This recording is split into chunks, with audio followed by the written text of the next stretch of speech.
We want to see more dollars come in for research, detection, patient programs, and ultimately turn this horrible disease that turns families upside down financially, emotionally, and otherwise to the point where maybe it's more chronic, right? So that if you do hear those words, you have cancer, you also hear, yeah, but there is hope. Welcome to Believe in Progress, the American Association for Cancer Research Foundation podcast. Join us and be inspired by the incredible stories of those who have faced cancer with strength and resilience, and the medical professionals who are working tirelessly to find new treatments and ultimately a cure. Believe in Progress isn't just about the science of cancer. It's about the human side of this disease. Together, we can make progress in the fight against cancer and bring hope to those who need it most. Welcome to the Believe in Progress podcast, featuring two guests on this episode, both joining us remotely, Rob Butcher and Matt Vossler. Both of these gentlemen are champions in awarding high-risk, high-reward cancer research grants, which helps provide funds for innovative early-stage cancer research. In 1987, Matt Vossler co-founded Swim Across America, Inc., a nonprofit organization that raises funds for cancer research, treatment, and survivorship programs through a series of open water swimming events. He currently serves on the board of directors and oversees safety and risk management for 20-plus open water events. To date, Swim Across America has raised more than $100 million, primarily benefiting Memorial Sloan Kettering, UCSF, Mass General, Johns Hopkins University, the Fred Hutch, Moffitt, and MD Anderson Cancer Centers. Rob Butcher was the CEO of U.S. Master Swimming, which is a membership association for adult swimmers and triathletes, prior to joining Swim Across America.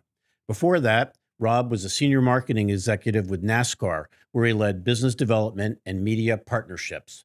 Rob swam in college and competed in the 2000 U.S. Olympic trials. Swim Across America awards high-risk, high-reward cancer research grants with precision and accountability.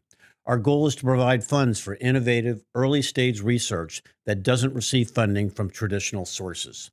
In the 1980s, a small circle of oncologists sought funding for a revolutionary concept that the immune system could fight cancer. This concept was considered speculative and dismissed by most of the medical community. The belief was that surgery, chemotherapy, and radiation were the best treatment options despite their negative effects on the quality of life for patients and families. Physical, emotional, and financial. Organization and commercial companies weren't willing to provide seed funding for new research and to take a risk on new ideas. SAA has awarded $100 million to cancer centers such as Memorial Sloan Kettering, Johns Hopkins, MD Anderson, Fred Hutch, and the Dana-Farber, so that their teams could innovate and develop breakthroughs in immunotherapy, cell gene therapy, personalized medicine, detection, and survivorship.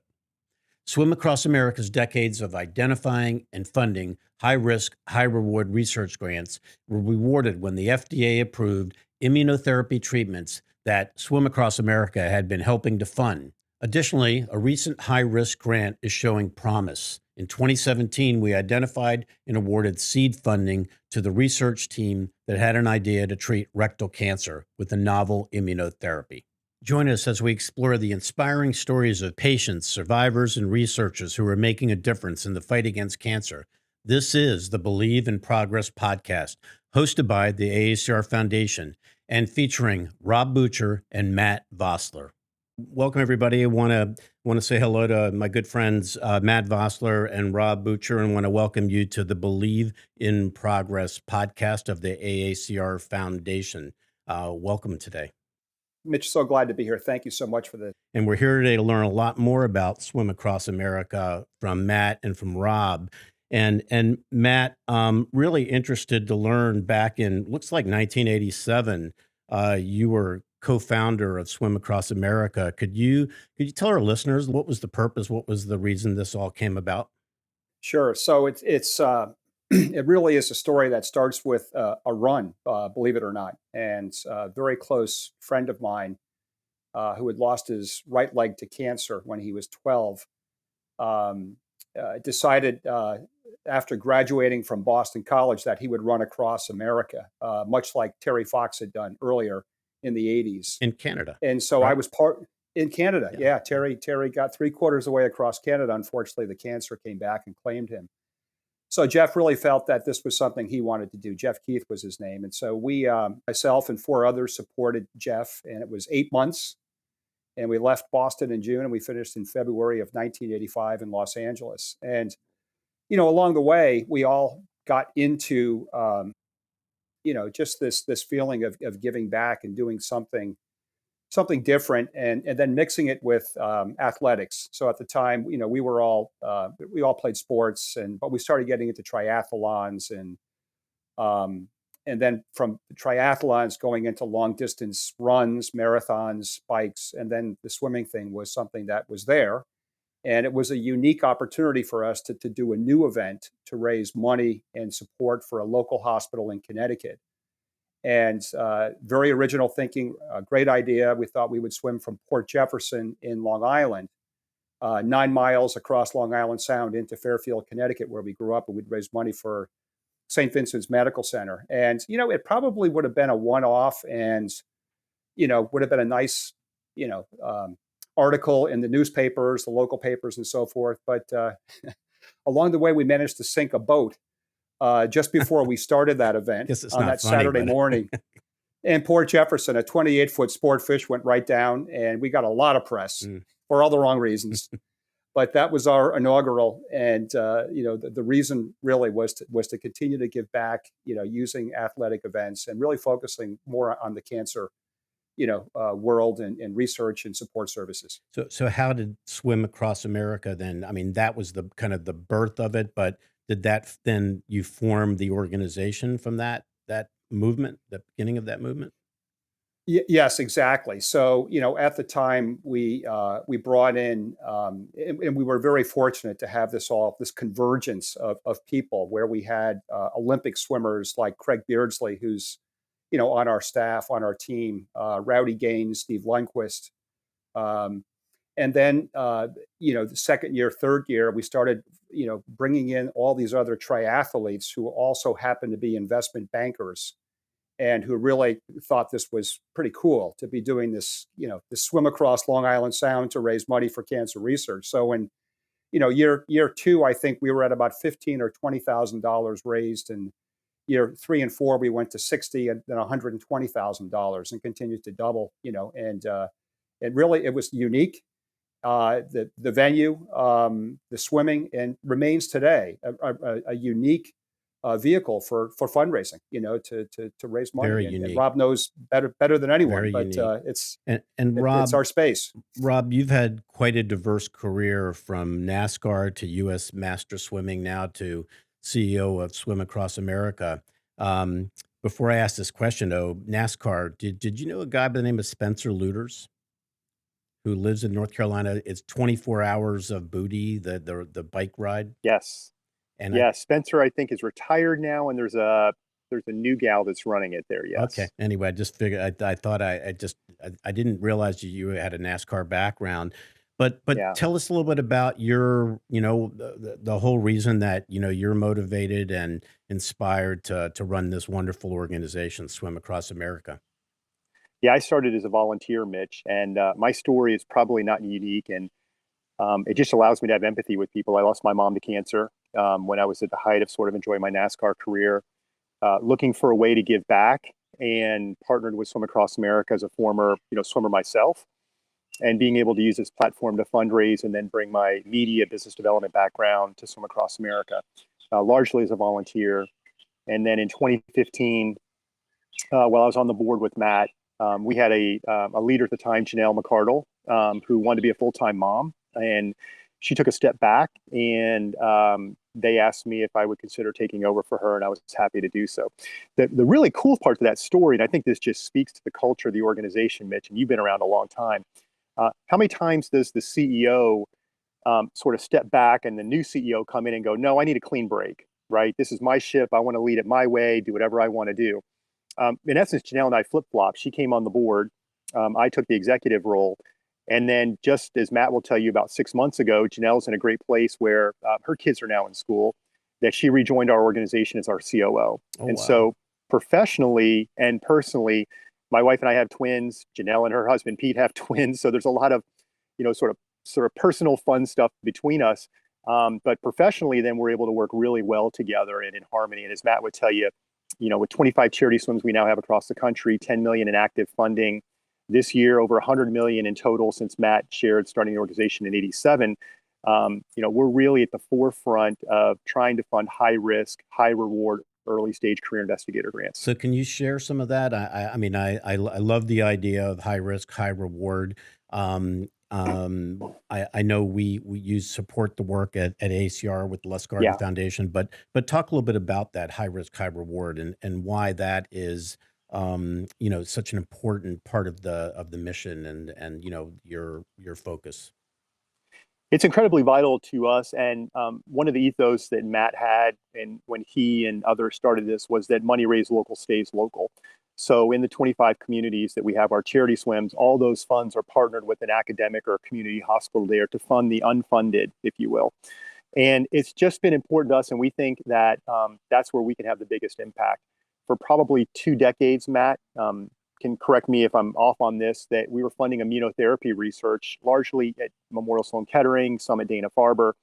And, frankly, in the 80s and 90s to do that, you were considered off the reservation. Right. The doctors will tell you, they've said it in their words, it was kind of quackery, and there's other places that we should be putting our money into versus immunotherapy research. And then, of course, when immunotherapy started to receive some FDA approval in 2011, 15, and then 17, Swim Across America was largely rewarded for the high risk, high reward concept that we've had.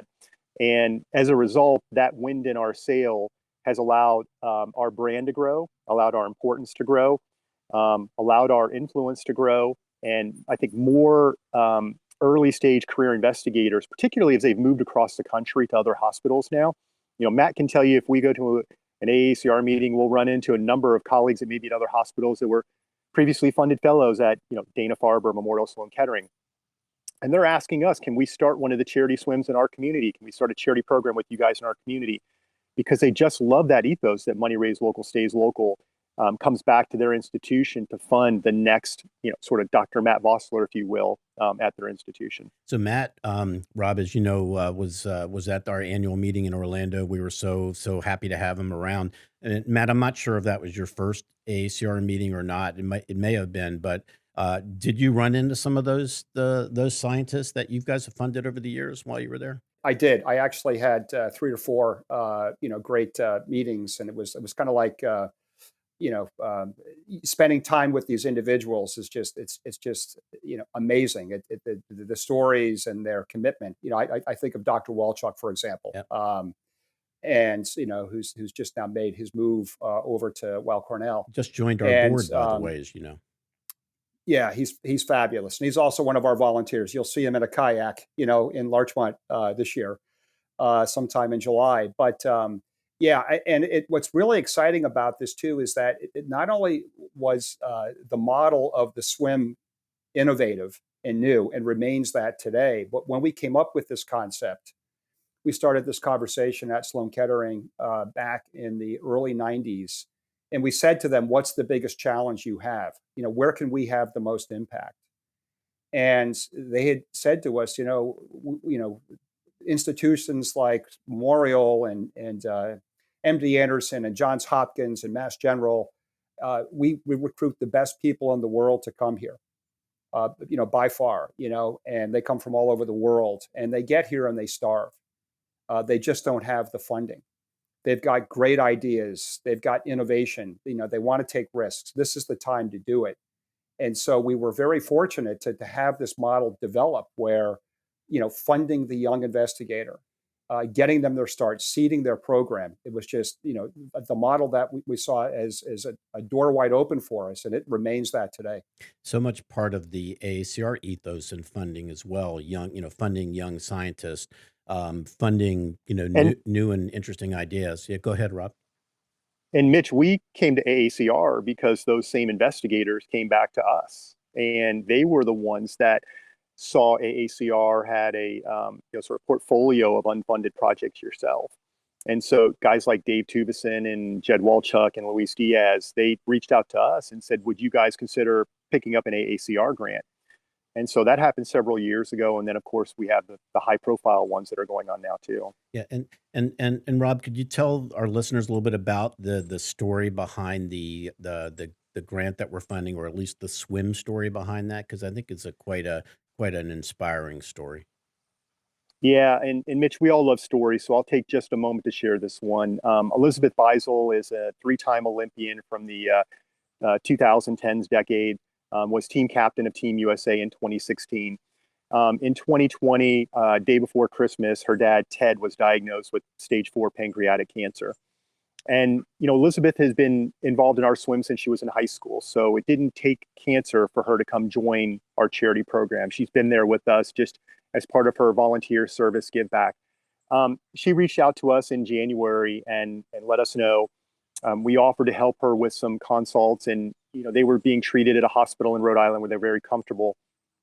But the thing that was most frustrating to her was that there hadn't been a lot of progress, at least publicly or FDA approved, in pancreatic detection.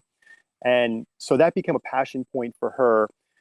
She did this, as Matt shared, like running across the United States, incredibly historic. She did a historic swim in 2022 where she swam from basically the beach of Rhode Island to Block Island, which is about 11 miles. It's not for the faint of heart. It took over 6 hours. She was the first woman to ever complete it. It made ABC, People Magazine, international news for having her completed it. Her supporters and family raised $150,000. And so that 150,000 she granted to us. 100% of it we used. Our board contributed an additional $50,000. And then, of course, working with you and the team at AACR, we approached Lustgarten Foundation, and they agreed to put in $400,000. So in essence, we created a $600,000 grant pot, and we turned over to AACR and your science committee to run the peer review for us. And so one pancreatic detection award was just awarded for a career science award, and then there's going to be another one next summer. It's awarded both in the areas of pancreatic detection. And I think the sort of closing for the Beisel family is that not only did she do this incredible charity swim, but she did it in honor of her dad, and she now knows where the money is going. She's able to meet the investigators and communicate with them. She's able to go into the lab and understand and express her emotions and feelings for what it was like for her family to have gone through this, tragedy, but also come out the other side, say there's triumph here too. And that triumph is that my dad's honor is going to be carried on, and we're hopefully going to make some progress in pancreatic detection to be able to help the next families and other families that are coming forward. I've been in the nonprofit sector quite a long time, and I think it's so important for us to collaborate like this and have different nonprofit groups get together. I think, people, the public at large, when they're considering making donations, when they see organizations getting together for the greater good and really trying to leverage the dollars the right way, really makes a big difference out there. And it's not always been that way.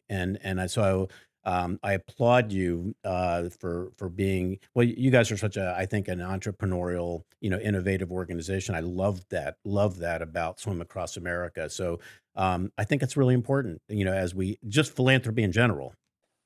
If I can peel back and sort of brag for a moment, I get asked what's been the secret to our success, and I would really say it's the partnership that we have with our board of directors and our leaders. Our board is not swimmers. They're not thinking every day, how can we create the next best swim? There are people like Matt who work professionally and have for 30 years in the search business, like our board chair, Pam Ryan, who's in investment banking at Goldman Sachs. Like our vice chair, Hugh Curran, who's general counsel at his firm in Boston. And these are folks that have been involved in our organization for 10, 20, 30 years. And I think a lot of organizations, I'm on my soapbox here for a minute, but I think a lot of organizations really lean into term limits. And in a way, we have term limits also, Mitch, but it's a 2-year. And then our view is if you have a great board member who's contributing value and is part of the culture of the organization and they're experiencing value as well, why would you want to term limit them off after 2 years? Right. And so if a board member is tired, needs to take a break, Matt and I will tell you, we totally respect that. We'll help them. We're there when they're ready to come back. So I think it's easy to say we've created a family atmosphere, but I think the reality is we've created a family atmosphere. And so because of that, our board trusts, they genuinely like each other, not just at board meetings, but when you're traveling to Boston or New York or Miami, you can pick up the phone and call one of our board members, go have dinner, and even stay at, his or her guest home and go fishing the next day. Like it really is neat when people like each other, are all on the same page and committed to the same sort of values. And, you know, hats off to Matt. And he would never say this, which is why I say it for him, because that was the value system that he established in the 80s and has continued to carry forward. And how many people are on the board, Matt? I mean, you may not have the exact number, but just curious. So one of the things we've done is realize that we started this all in the 80s when we were in our 20s, and we've actually started a number of other boards that are local and more connected to the individual events and the communities that we have across the country. Right. And those are 24, 25 families, as well as our board of directors and our corporate leadership team under Rob. But I would say, and then we just started a young national board. So again, not novel or unique, but what we're realizing is that we need to get out and find people who are going to commit. And maybe just not say, okay, I'll do this for a couple of years and I'll move on and do something else. We really look for people to make a long-term commitment to us and really, really feel part of this this organization, both from certainly from a fundraising perspective, but then also from a strategic direction. And it's important to us. So to answer your question, I think there's Rob, you'll tell me because you know better. I'm in charge of governance, which is not good, but I think we've got 13 or 14. But broadly, I think there's probably close to like 30 people who kind of sit in some level of board advisory function with us. I love it. Again, being in the nonprofit sector as long as I have, and I think one of the secrets to your success is your governance and your board, as you said, Rob, your board leadership. That means so much, and I feel fortunate that I have a wonderful foundation board of trustees, and the ACR has a wonderful board. It makes all the difference, and I know Rob can speak to that Mitch, as a CEO. Mitch, I've been around long enough to know that the typical CEO or C leader like you or I make it maybe 3 to 6 years because of just volume of board turnover sometimes. And then, as a result, it can be hard to hold on to continuity, consistency, collaboration, sort of. And then I don't know, Mitch, if we hadn't had this sort of consistency, that we're in a position to, frankly, have partnerships with the ACR and Lustgarten the way we do. Right. It's because of the consistency and trust that we have with Matt and with the rest of our board colleagues. And, as you saw, Matt's a volunteer and he was at AACR for us representing. Yep. And myself and couple of our other executives are down at 2 charity swims we had on the same day. Yep. So, it's all about partnership and collaboration. And I think, as you shared, it's a cliche, rising tide raises all boats, trying to make the pie bigger, but that's the reality. That's the way that we operate. And that's the way that, we're here. We sort of had this little internal saying, like, we hope to go out of business, right? Because, or frankly, to take our very successful model and apply it towards another sort of epidemic that we have in our country beyond cancer. But, in the meantime, we want to see more dollars come in for research, detection, patient programs, and ultimately turn this horrible disease that turns families upside down financially, emotionally, and otherwise to the point where maybe it's more chronic, right? So that if you do hear those words, you have cancer, you also hear, yeah, but there is hope. So speak to that for a minute. Either one of you guys talk about the importance of investing in cancer research. We just came from our meeting, 21,500 people. We were so excited to get everybody back live and networking like that. And there was so much enthusiasm about where things are from a research perspective. You talked about immunotherapy earlier. And I remember one of our past presidents, first grant she ever got was from AACR. And everybody thought, what this was like, science fiction stuff, right? But this is where it happens. Yeah. So just from your perspectives, importance of funding cancer research just in general terms. It's it's just critical. And as I said, we found this great opportunity, many years ago, in partnership with Sloan Kettering. And the model that we followed, even getting more into the detail, Mitch, which I think speaks to the importance of this. When we have arrangements, we have MOUs with our institutional partners where the money goes 100% to that program. All right. So it goes into the hands of the investigator, the physician scientist into the program. So they get that full benefit. And, for us, it's really, it's understanding that, you have to be able to measure the impact. And we talked about this earlier in the discussion, high risk, high reward. When you get the best people in the world who are doing the research and they have an idea, they have an innovation, you have to be able to get behind them. And I know NIH doesn't do that. I know other foundations will not do that, but that's been the hallmark of what we do. Make sure the impact and the benefit is there, and really, go out on a limb, get behind somebody who's got maybe a real novel idea, the next immunotherapy, perhaps. And so that's a big driver for us when we look at the importance of how we're positioned and what we fund. Mitch, in the for-profit world, they call it angel investing. Yes. In the nonprofit world, we think of it sort of as angel charities. We're delighted to make those bets, and we're delighted to see the collaboration and to see the progress that's being made. It's maybe not sexy because it doesn't instantly lead to a new FDA approval or a new detection treatment that's commercialized, but we have enough evidence after 35 years of doing this from our scientists that it really does make a difference. And so, as Matt shared, while we might be investing in MSK, that impact is not just felt at MSK, it's also felt throughout our country and throughout the world. So for humanity, we're doing something incredible with our charity and with our philanthropy. And we're largely sort of happy to be a bridge, right? So we can take the high risk, high reward seed idea. As Matt shared our agreements with our hospitals, uniquely, we don't ask for anything from our hospitals. We don't take a royalty. We don't take a license. We don't want to participate in a patent.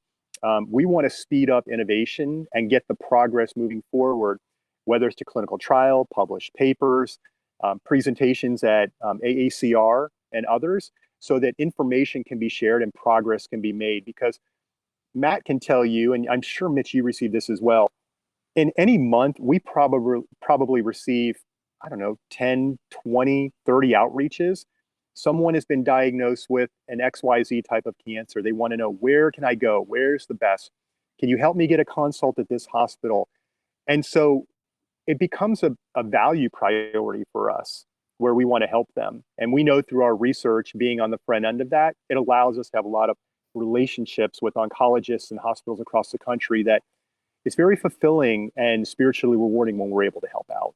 I'd love to hear a little bit about a swim and even the participants in the swim. What's the demographic? What are they have to be inspiring activities. I know when I participate in events that I've done in the past or even now, you meet these people that are wonderful, wonderful volunteers and people that have moved by an individual that's dealing with cancer or individuals or they themselves. I'm just curious. Tell me a little bit about like a swim, if you can explain. Yeah. I'll just start and then I'll let Rob kind of dive into the details. Great. But, initially we began as this being some type of extreme, very challenging event. So the egos were there for the young 20 somethings doing triathlons and marathons and so forth. So our first swims were a little bit nutty, and you actually had to be a really good swimmer, master swimmer, Olympic caliber swimmer. We would swim from Nantucket to Cape Cod, 28 miles across Nantucket Sound. We did that for about 4 years. We swam down the Hudson River. We swam from the Tappan Zee Bridge to Lower Manhattan before 9/11. Wow.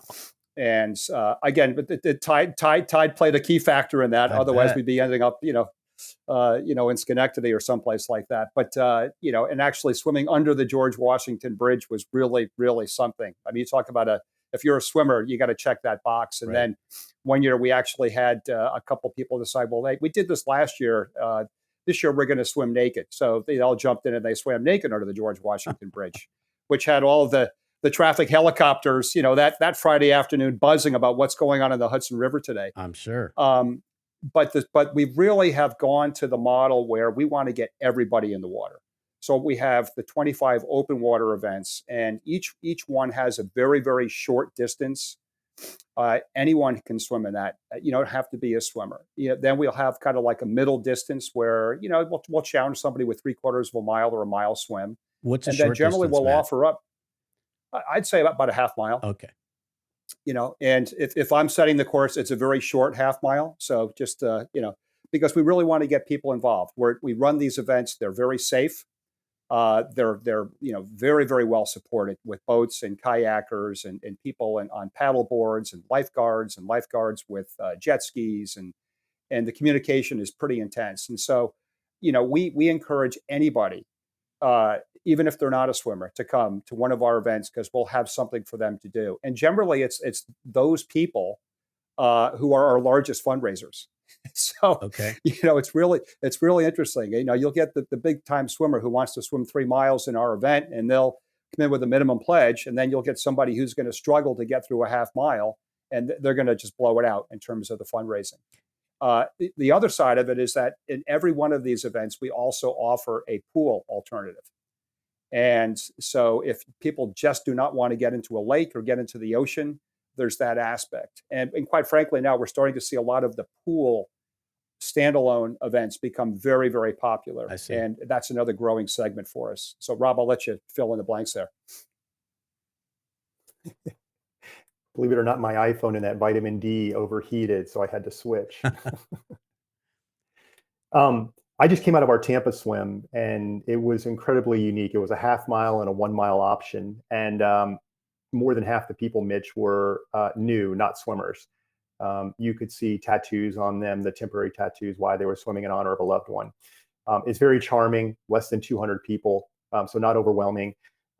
You could see online Dr. Bill Nelson, Cancer Center Director at Johns Hopkins, came down and swam. Bucky Dent, baseball great, is on our advisory board, swam. The CEO of the Tampa Rays came out and swam with us as well too. We had a kid splash, which was 100 yards long for kids who were under the age of 10. So it's a very family-driven style. You're typically in and out in less than 2 hours as well. And how do people learn about these events, and how do you actually select the cities, or you partner up obviously with some local cancer centers there, but is there a formula for doing that? Well, first thing we do is we direct them to swimacrossamerica.org or just Google Swim Across America. And you can find us there and you can see our list of communities that we offer the charity swims. There's really probably three ingredients that we look for in what I call planting a new swim. And sort of in this order of priority, one is a volunteer committee, as Matt talked about earlier, that is willing to partner with us.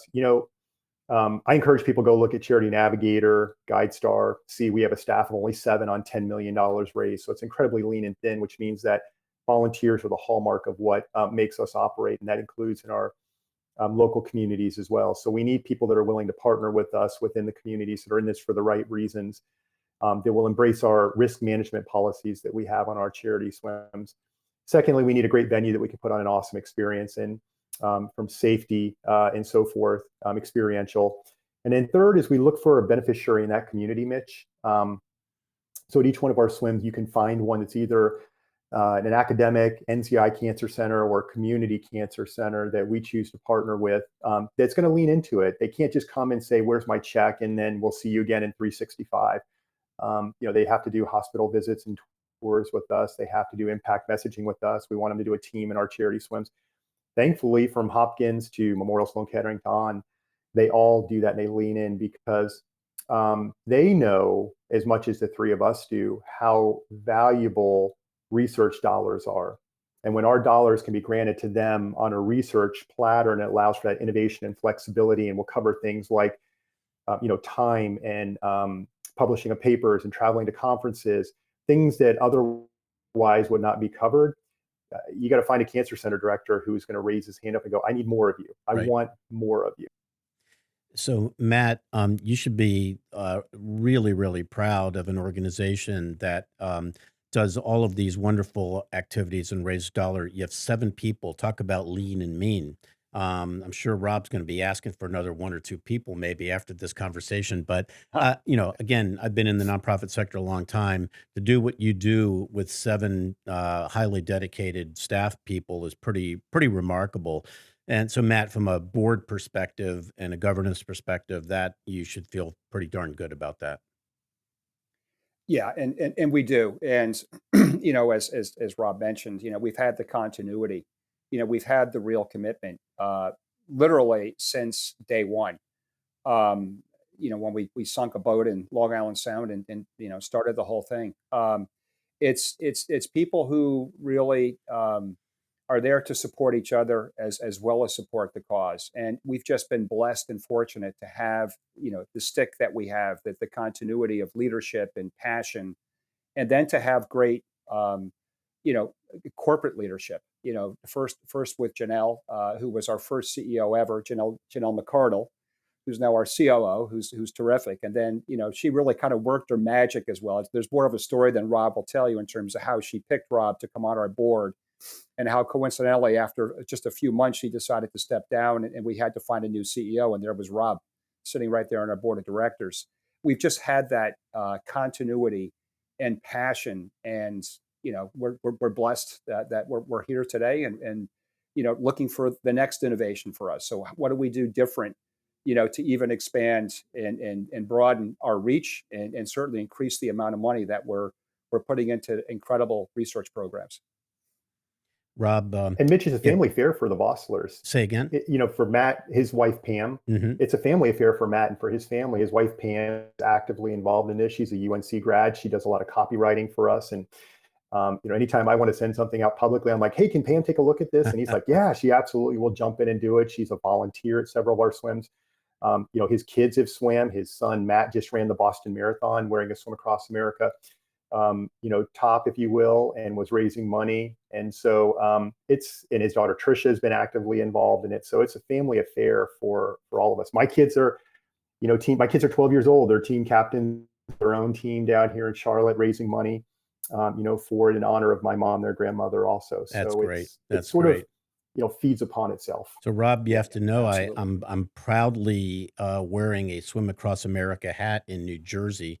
Matt was good enough. He had two in his hand. I said, I'm taking one of them because I run and walk a lot, and it's a great little hat, and I'm wearing that around really, really proudly. Guys, let's continue to do things together, because I am just so in awe of your mission and of your innovative and entrepreneurial style. It speaks to me. I have a philosophy, and it's like the five big E's, and I don't think I can remember them all right now, but they relate to entrepreneurship, explaining what you do, having enthusiasm. That's three. I'm sure I can't pick up the other two, but we're so proud to be working with Swim Across America, and then just as a professional in the nonprofit sector, I'm really, really, and this I felt this, Rob, the first time we talked. Really proud of your leadership and what you do as a CEO and a leader of a nonprofit. And Matt, having the pleasure to meet you in Orlando, and kind of getting the sense of where you guys are going, and now I know why. It's really it's inspiring to me. And you got my word that we're going to continue to work our tails off to continue to make an impact, and do all what we're trying to do, just like what you guys are trying to do. And for me, having you guys here today has just been a great pleasure and a great honor. And Matt and Rob, can't thank you enough for what you do, and for being on the Believe in Progress AACR Foundation podcast. Excellent. Well, Mitch, again, thank you so much. We're so excited to be partnered with you. And we'll think about some other new things we can do. Maybe we'll even get you wet. Maybe we'll get you in the water at one point. So let's do it. Awesome. I see a dunk tank in his future, Matt. I see a dunk tank. Well, more importantly, Rob, we got to win Game 6 tonight. Philadelphia 76ers. People, I'm sure there are Boston fans out there, but I am in Philadelphia, and Rob and I are basketball fans. But again, guys, how can we learn more about Swim Across America? Can you tell us where to go? Just Google swimacrossamerica.org. Okay, and we will promote that in our meeting notes and on the website for this. And again, Matt and Rob, great pleasure to have you here today. Thank you so much. Excellent. Thanks, Mitch. All right, Have guys. a great day. Be Thank well. you. Once again, thank you to our listeners, supporters, and donors. Remember, your support drives the progress against cancer. Once again, please consider subscribing to our podcast, sharing this episode with a friend, and heading over to our website, aacr.org, to consider making a donation. Thank you for listening to Believe in Progress, the AACR Foundation podcast. This podcast is produced by CollegeCast, LLC. Please visit www.collegecastpodcast.com for more information. And remember, cancer research saves lives.